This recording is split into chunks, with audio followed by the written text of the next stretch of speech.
ताज्या बातम्या विचार नव्हे त्यासाठी सचोटी न्यूज चॅनल बघायलाच हवे। ज्ञान मनोरंजन संस्कार देणारे चॅनल सचोटीला सबस्क्राइब करा, बेल आयकॉनचे बटन दाबा, सोबत शेअर करायला विसरू नका।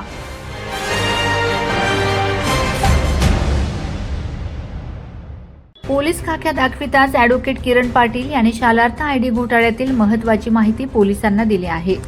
यात शरद शिंदेसह इतर बरीच माहिती पोलिसांना मिळाल्याचे वृत्त आहे।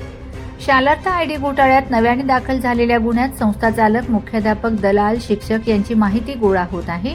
यातून मोठ्या प्रमाणावर अटकसत्र सुरू होणार आहे। दरम्यान अनेकांनी मुंबई हायकोर्टात अटकपूर्व जामीनसाठी धाव घेतली आहे। या गुन्ह्यात मोक्का लावावा यासाठी भ्रष्टाचार निर्मूलन परिषदने हायकोर्टमध्ये धाव घेतली आहे। ॲडव्होकेट किरण पाटील यास मॅजिस्ट्रेट कस्टडी मिळाली असून त्यांच्या जामीन अर्जावर 9 एप्रिलला सुनावणी होणार आहे। गुन्हा अन्वेषण विभाग कसून चौकशी करीत आहे। यामुळे बरीच मंडळी फरार झाली आहे। शरद शिंदेसाठी लोण येथील सुशीलचा शोध घेतला जात आहे। डी पाटील, मनोज पाटील हेही रडारवर आहेत।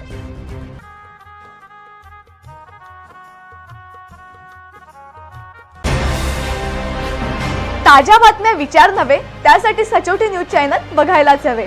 ज्ञान मनोरंजन संस्कार देणारे चॅनल सचोटीला सबस्क्राइब करा, बेल आयकॉनचे बटन दाबा, सोबत शेअर करायला विसरू नका।